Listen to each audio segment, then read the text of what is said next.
for those? There we go. That sounds pretty neat. Sounds like something from Jurassic Park. Hopefully I'm just not as scary. Now, one of the advantages of having this codified law, that the king didn't have to rule everything, is the fact that you could have judges operate in society. Because if you already had a standard law, and you already had the punishment spelled out, as is done here in the law of Moses, a judge could weigh, okay, what happened? Do we have witnesses? Confirm the guiltness of the guilty party, line it up with the code, and state what the punishment is. The king doesn't have to get involved. And it's interesting because at this time Israel had no earthly king. So it couldn't really have the king, in this case God, judging all these minor matters. Okay, we already saw that Jethro, Moses' father-in-law, told Moses, you need to get some judges. And you need to break them down into tens, 50s, hundreds, thousands, and they will take the cases. Well, one of the things this law, the way it is written, does is it makes it easier for the judges to judge. And then only kind of the bizarre ones, like, she stole my baby. No, you stole my baby. Those can go in front of the king as it did King Solomon, because it took his wisdom to decide because he had conflicting testimonies. Okay? So there is a big advantage to society with this kind of codified law that God gives to his people. But as often we need to understand, many of what is going on in Israel is also going on in other societies of the time period. It's just God is putting his hand on it and changing some of the things.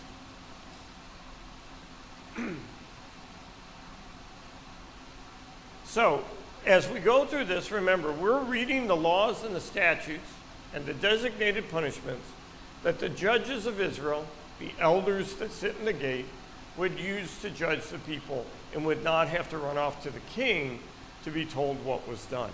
And most of the laws protect person, they protect property, they protect justice. What's a law that protects justice? Thou shalt not bear false witness. Yeah, that is to make sure justice works. And then obviously there are laws about worship.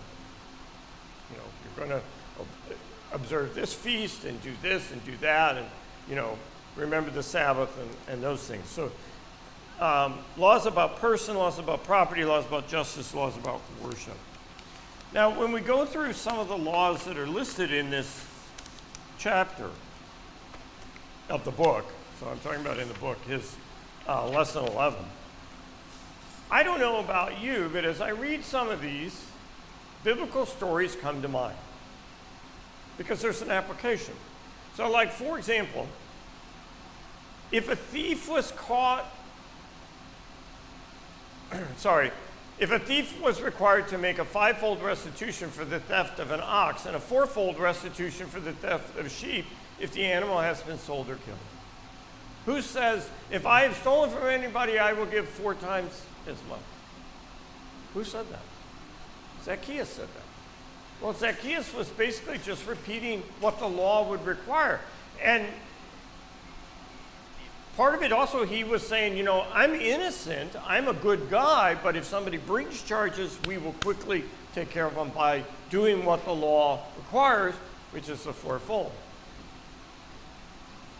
How about loss of entrusted property?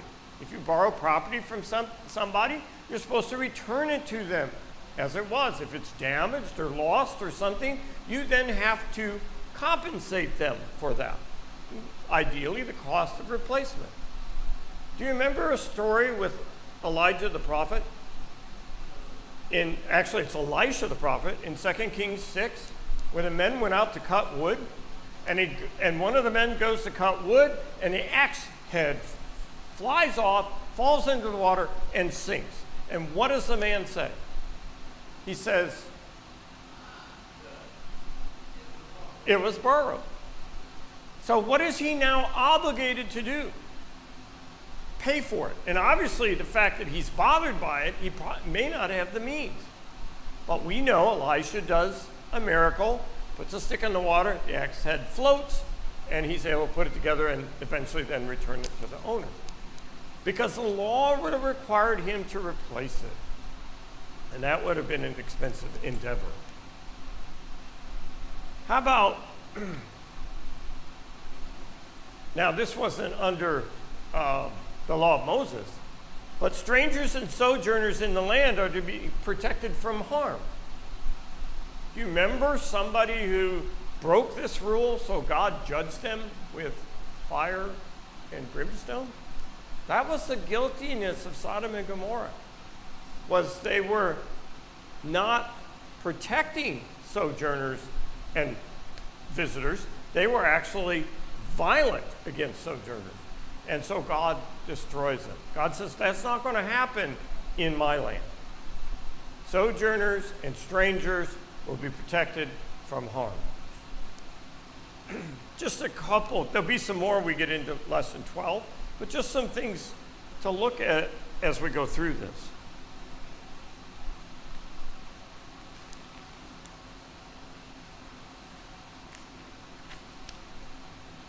Let's read a few verses.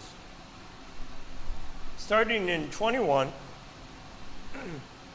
we'll start with verse 23, and I'll read down through the end of the chapter. But if there is any further injury, then you shall appoint as a penalty life for life, eye for eye, tooth for tooth, hand for hand, foot for foot, burn for burn, wound for wound, bruise for bruise. If a man strikes the eye of his male or female servant and destroys it, he shall let him go free on the account of his eye. And if he knocks out a tooth of his male or female slave, he shall let him go free on the account of the tooth. And if an ox gores a man or a woman to death, the ox shall surely be stoned, and its flesh shall not be eaten, but the owner of the ox shall go unpunished. If, however, an ox has previously been in the habit of goring, and its owner has been warned, yet he does not confine it, and it kills a man or a woman, the ox shall be stoned, and the owner shall also be put to death. If a ransom is demanded of him, then he shall give for the redemption of his life whatever is demanded of him. So that's the man who has the ox. If he can redeem his life from being killed. If he pays, obviously the means would go to the family of the person gored. If they would rather have monetary compensation instead of the death of the owner, he could pay up. Whether it gores a son or a daughter, it shall be done to him according to the same rule. In other words, there's no difference between male or female sex. If the ox gores a male or female slave, the owner shall give his or her master 30 shekels of silver, and the ox shall be stoned. It's very interesting, if you do a study on the value of a slave, it's 30 shekels. So basically, you've gored this person, they may or may not die, but the one guilty who owned the ox has to basically pay the owner the cost of replacing that slave, 30 shekels. And if a man opens a pit and digs a pit and does not cover it over, and an ox or a donkey fall into it, the owner of the pit shall make restitution. He shall give money to his owner, and the dead animal shall become his. Now, why would they dig a pit? Think of the book of Judges. I don't know how good your memory is, the book of Judges. Why would you dig a pit? Huh? Water. That would be a well. When you read the book of Judges, you see that they dig pits to capture lions. It's the proverbial tiger trap, as we understand to read it. Because in Judges, there's an account of a man who's so brave, he jumps into the bottom of the pit with the lion and kills it. So they don't stone it outside. He just jumps right in and kills the lion caught in a pit, because that was one of the ways they would trap these. But if while you've got that trap going, somebody's donkey falls into that, then you have to compensate for that. That's a likely reason for pit. We read in other places where it was intended to catch a violent animal. Sure. Huh? Yeah.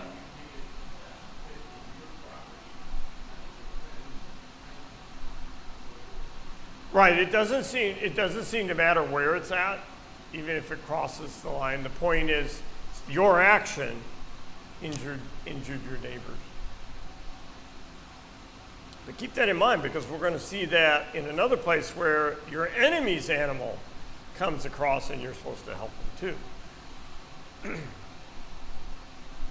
So the owner of the pit shall make restitution. He shall give money to its owner, and the dead animal shall become his.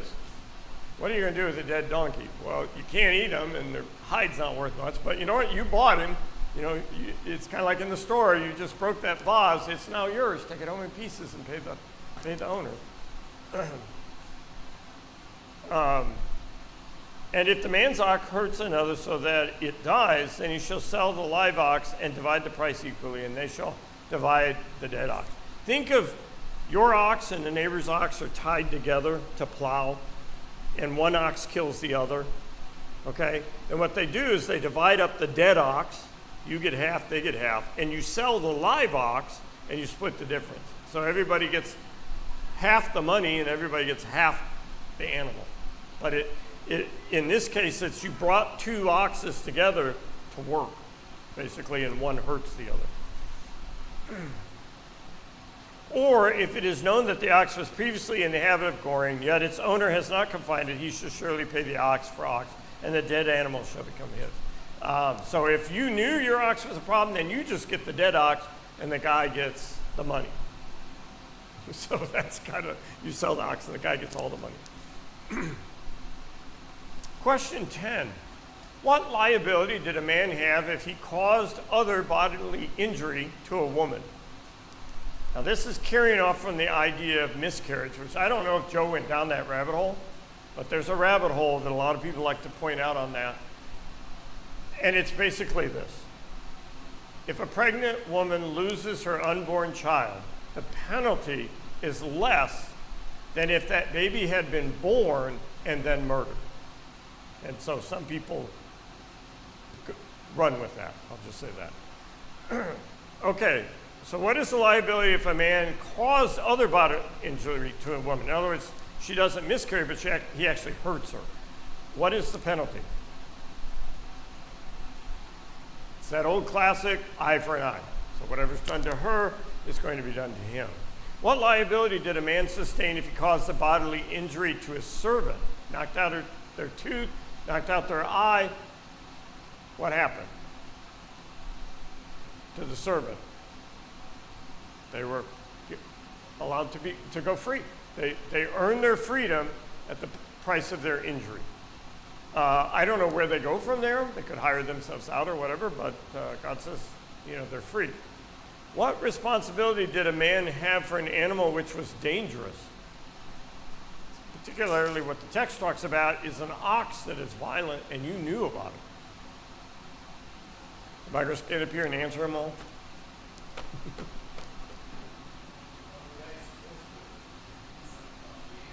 Right. The man was to be put to death if he had been warned and he allowed the ox to kill somebody, unless it was deemed that he could redeem himself or pay compensation to the family. What liabilities did a man sustain for his negligence? Verses 33 and 35.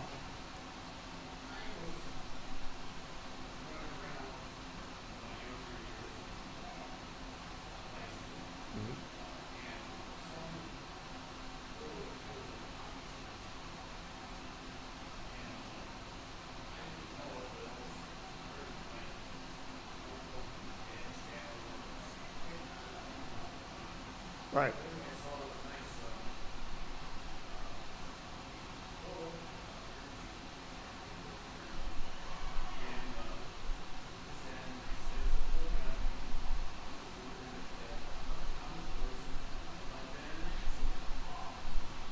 Hard telling, Mike.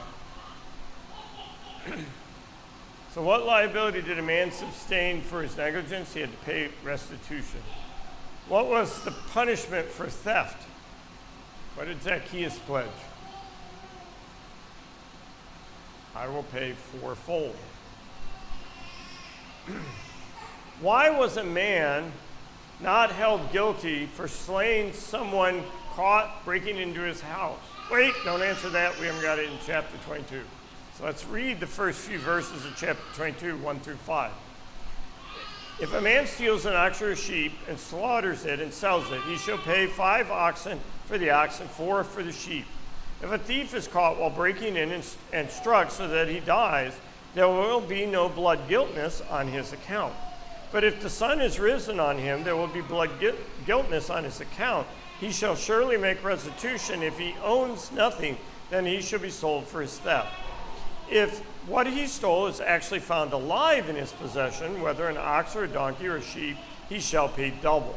If the man lets a field or a vineyard be grazed bare and lets the animal loose so that it grazes in another man's field, he shall make restitution from the best of his own field and the best of his own vineyard.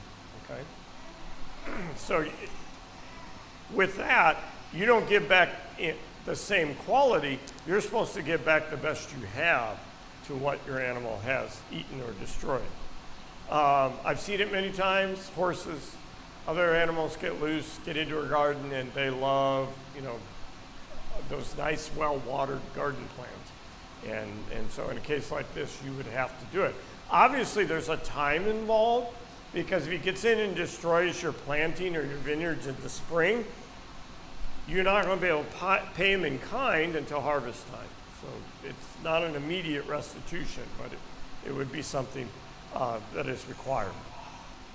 So why was a man not held guilty for slaying somebody caught breaking into his house?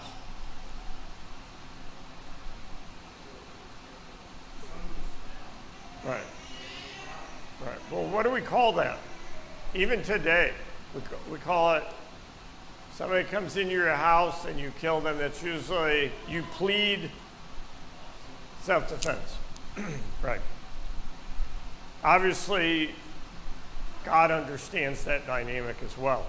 What liability did a man have? If his animals ate another's field, what was the man's liability? I simply put restitution. You had to pay with the best of you had in the same amount. If he loses control of a fire and it destroys another's field. Now, why would he lose, what was he doing with fire? Don't say cooking, because that would usually be in the house. What would he be doing with fire that he'd lose control of it? Mike? Yep. Right. Most likely is he's burning his field to get rid of things unwanted. Very common. They do it a lot. The Boone County Nature Preserve does it every year. They'll do a prairie burn. If you lose control of that, it burns your neighbor's yard. Okay, now what do? You have to pay restitution once again. Yeah, Mike.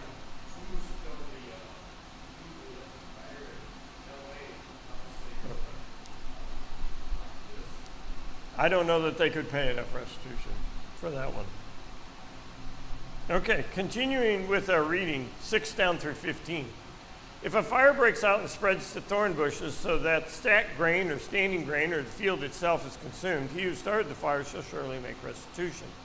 If a man gives his neighbor money or goods to keep for him, and it is stolen from the man's house, if the thief is caught, he shall pay double.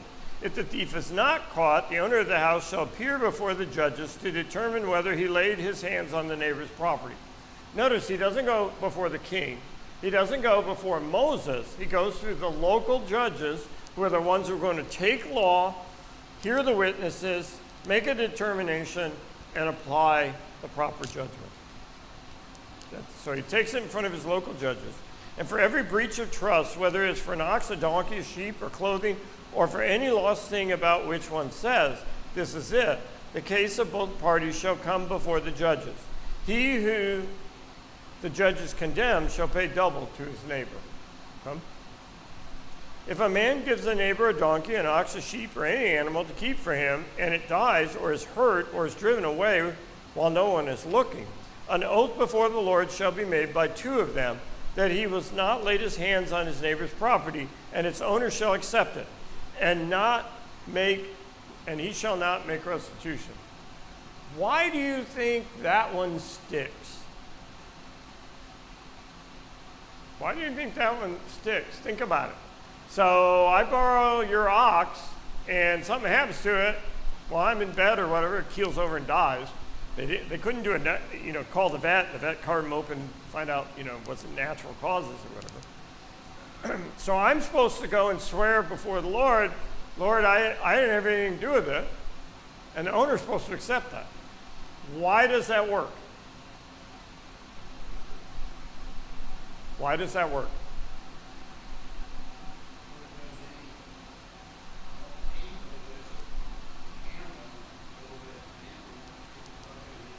You're missing my point.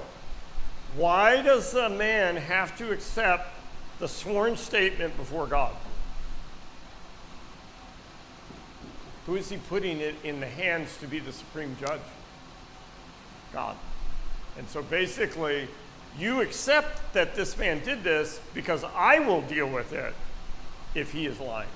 That's what I read into it. And it's the same thing, and we're not going to cover this in section. It's the same thing as when you suspected your wife of adultery.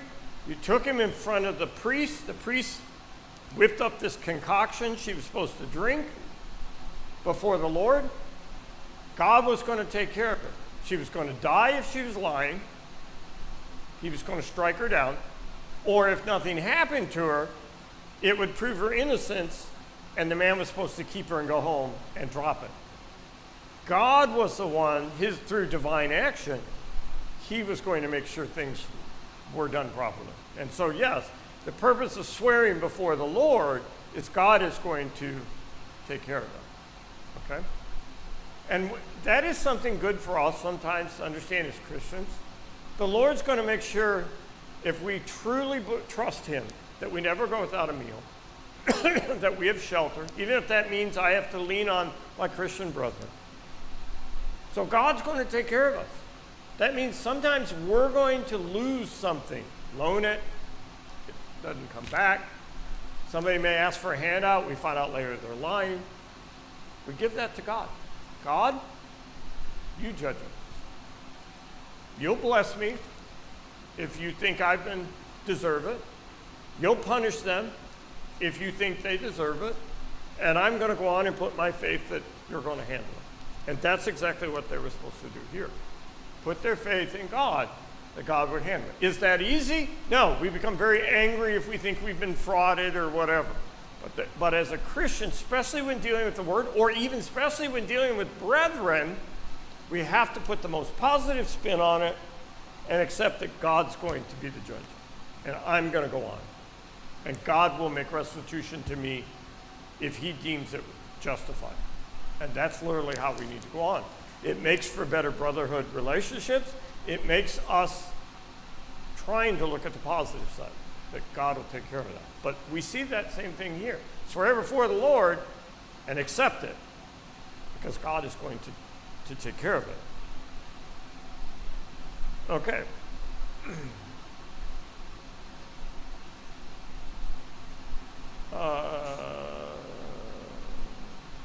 But if it's actually stolen from him, he shall make restitution to his owner, verse 12. If it is all torn to pieces, let him bring it as evidence. A lion did it. Look, here's the carcass. Look at the teeth. Look at the teeth marks. Look at the lion track. You're supposed to bring the evidence before the judges. He shall not make restitution for what has been torn to pieces. That's God's dealings. And if a man borrows anything from his neighbor and it is injured or dies while the owner is not with it, he shall make full restitution. But if the owner is with it, hey Elijah, bring over your ox and help me plow. So Elijah brings over the ox keels over while Elijah's standing next to it. What does he say? If the owner is with it, he shall not make restitution. You were there. You saw what happened. It was in your hands. If he was hired, it came for his hire. Okay? So, question 17. What responsibility did one assume when he was entrusted with another's goods? What were the two responsibilities he had? He was supposed to maintain it, keep it in good order, and he was supposed to protect it. Do his best to protect it from whatever, theft, wild animals, whatever. Keep this in mind, though, that theft, wild animals, were judgments of God. God in many times sends in raiders, people from other nations to come in and steal and pillage, was a judgment. I will send in the wild beasts as a form of God's judgment. And so it's very interesting when God said, when some of those things happen, you're innocent. And it makes you wonder, some of it, like I said, God's hand in some of this, because he says in other places, he would do those things for people as judgments. So what responsibility did one assume when he borrowed his neighbor's goods, whether an animal or something else? Once again, restitution. Okay?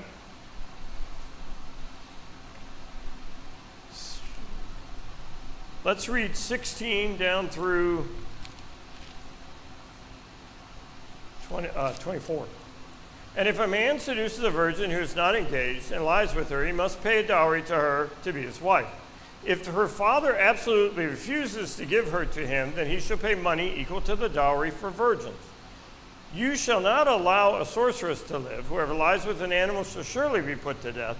He who sacrifices to any god other than the Lord alone, he shall be utterly destroyed. And you shall not wrong the stranger or oppress him, for you were strangers in the land of Egypt. You shall not afflict any widow or any orphan. If you afflict him at all, and he cries out to me, I will surely hear his cry. And my anger will be kindled, and I shall kill you with the sword, and your wives shall become widows, and your children's fatherless. Remember your history of Israel?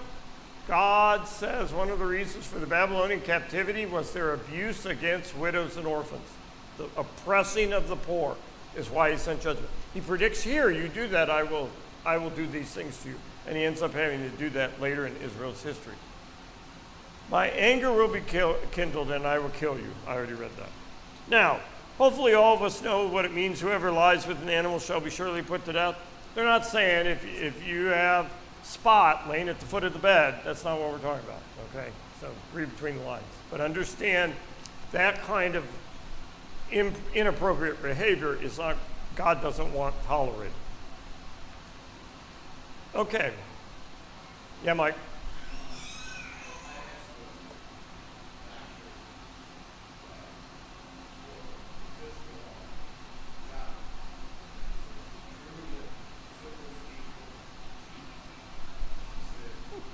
That's another conversation, Mike.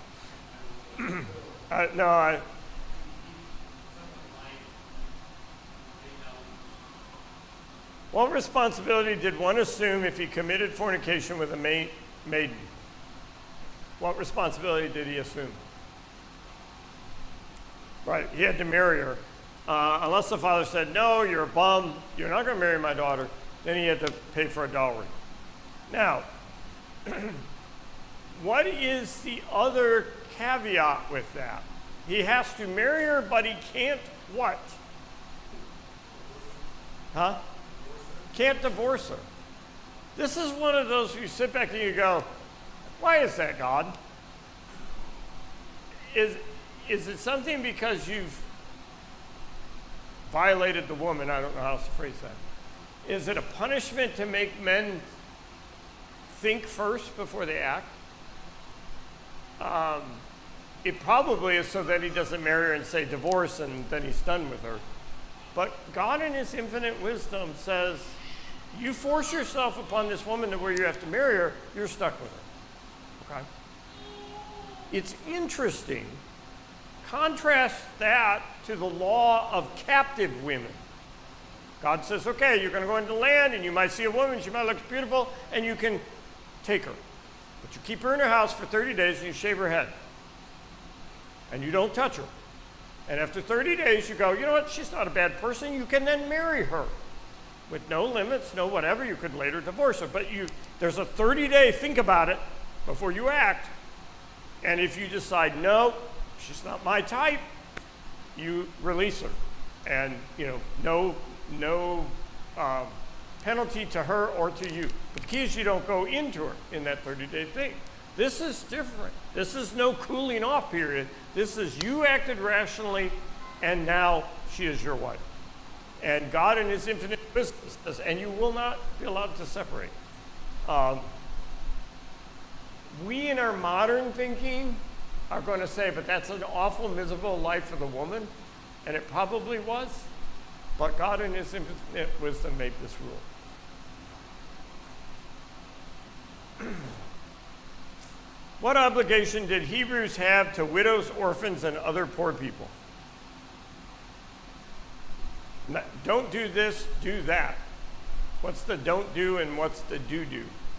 Do-do, do-do, do-do. Don't oppress them, but instead assist them. Of course, the classic example of that is the story of Boaz in the book of Ruth, where Boaz sees the widow woman out gathering, and he tells his workers, leave some extra behind for her. He actually assists her. Now, what's interesting about that, and we're not in the book of Luke, is they were still obligated to do a certain amount of work. It wasn't sit at home and somebody brings it to your doorstep. They were still obligated to go out and gather and do that, but the difference was you had to leave it there so there was something for them to gather. Remember, you couldn't cut your corners completely clean. If you dropped something, you weren't supposed to pick it up. That was for the widows and the orphans. But even to go beyond that, it's what the rich man was condemned for because he wasn't assisting Lazarus who sat outside his gate. So don't oppress them, but assist them. Read down through the rest of the chapter. If you lend money to my people, to the poor among you, you are not to act as a creditor to them. You shall charge them no interest.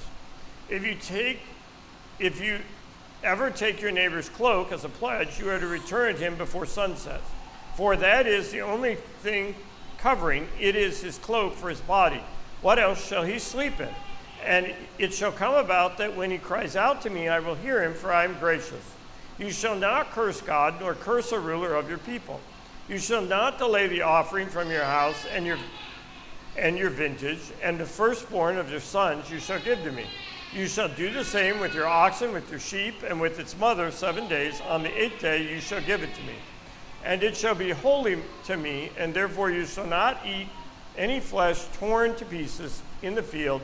You shall throw it to the dogs. One of the things I find it interesting is this whole deal with the neighbor's cloak.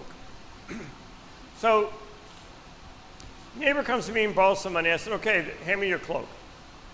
But every night I'm supposed to give it back to him so he can sleep in it. He's not going to miss it. It's almost worthless to take it as a pledge, if you understand what I'm talking about. Because the whole point of taking it as a pledge is so you can keep it if he doesn't pay back, or that he'll suffer and want to pay you back. You follow? But you got to give it back to him when he needs it most. So what's the point of the pledge, which may be the whole point of the rule? But that's what I've always thought about. That's like, why would you bother taking the pledge at that point? And of course, you can loan it at interest, which means, hey, you got $10, you had to give them $10. You could, and then when they paid you back in a year, it was $10. It wasn't $10 and 10% or something. There was no interest, which is what we talked about. What was forbidden? Oh, sorry. What was forbidden, 22:28? Cursing God or a ruler. What does 22:29 through 30 require of the first fruits? They had to be given to God. Now, God or a God representative, because you'll remember the story of Elisha, I always get those guys mixed up. The woman brings the first fruits to him as an offering to him because they were so far from the temple. So you gave it to God, but it didn't mean it necessarily had to go to the temple. It went to God's representative.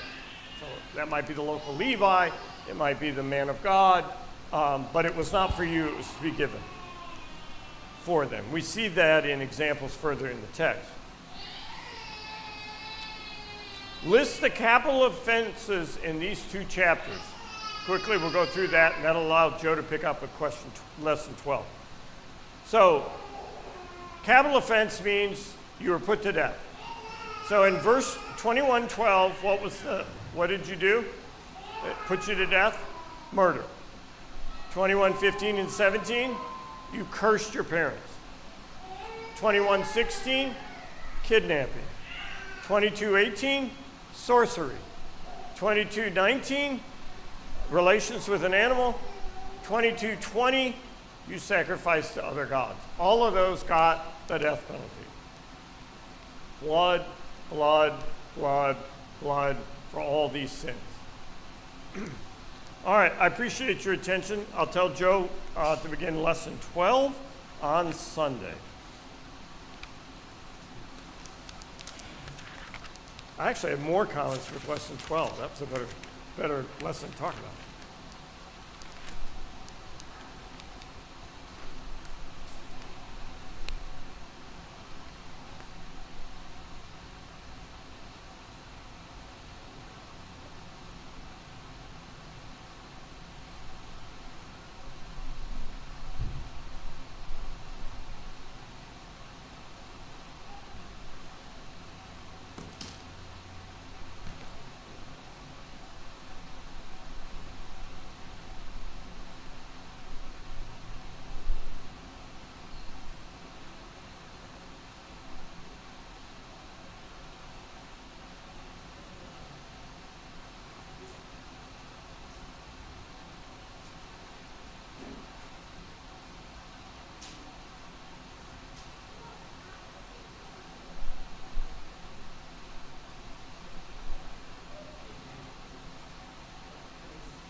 Good evening.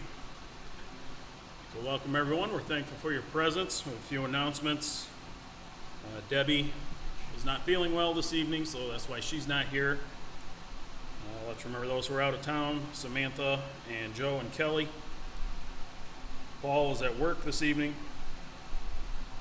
Let's continue to keep in our prayers Jerry Kittleson and also Greg Gines, as well as Anita. This Friday, the 10th, there will be a singing in Kenosha. It's at 7 p.m., and there's a flyer for that on the bulletin board. And we'll have a cleaning here at the building on Saturday at 9 a.m. That's all the announcements that I had. Did anyone have anything else? Okay, this evening I'll be leading the singing. Jim will have our exhortation, and Mike Holt will have our closing prayer. First, we'll sing number 420.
We recently, once again, have been reminded that death is a reality of our physical bodies. We remember that it has been written that a man has but once to die, and then the judgment. We understand that at times death is even an escape from the physical world. The Ecclesiastes writer claims that death can at times even be better than life. Jesus pointed out that death by drowning, by the hanging of a millstone around one's neck, was preferable to the causing a child of God from stumbling. And Job, during his period of great suffering, was encouraged to curse God and die. Yet, do we fear death? I think it is natural to fear the process of dying. It is not something that any of us have experienced, and so it is natural to be afraid of the unknown. But we should not fear death. We should not be the ones who spend our lives in total fear of the final judgment waiting for us in the next realm. We should, in fact, be like Paul, who looked forward to death, because then he would be able to be with God. But what if it's not one's expected destination? The place of torment after death is so bad that the rich man who witnessed Lazarus at Abraham's bosom wished that somebody would return from the dead and warn his family. Again, those who are saved should not fear death, because as the Hebrew writer points out about God's children, therefore, since the children share in the flesh and blood, he, Jesus, himself likewise also partook of the same, so that through death he might destroy the one who has the power of death, that is, the devil, and free those who through a fear of death were subject to slavery all of their lives. Do you lie awake in fear of paying the consequences of your action? I have literally heard people say they lied in bed afraid, and that motivated them to be baptized. Do you understand that there will be a reconciling of how you've lived your life? You do not have to fear death anymore, because as we have just read, Jesus can free us from that bondage. One must only believe in the purpose of Jesus coming to earth and by faith accept the salvation he brought to mankind. You can then live knowing you have something to look forward to, like Paul did, a future residence with God. We can assist you in what you need to learn, in what you need to do. All we ask is that you come forward and make your needs known while we stand and while we sing.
Our Heavenly Father, we come to Thee in prayer to say thank you for giving us a chance to learn more of your word and apply it to our lives to be better servants of Thine in the future and the past. Please help those who need your help. Greg Gines and Nita. Please help Bonnie Dunn. Please help Jerry Kittleson, especially Jerry Kittleson. She may be going to you soon. Please help her and her family. Please help Debbie Bailey. Please help Bonnie Dunn. And please help Samantha and her husband in Saudi Arabia. And please help our government to rule our country good, Heavenly Father.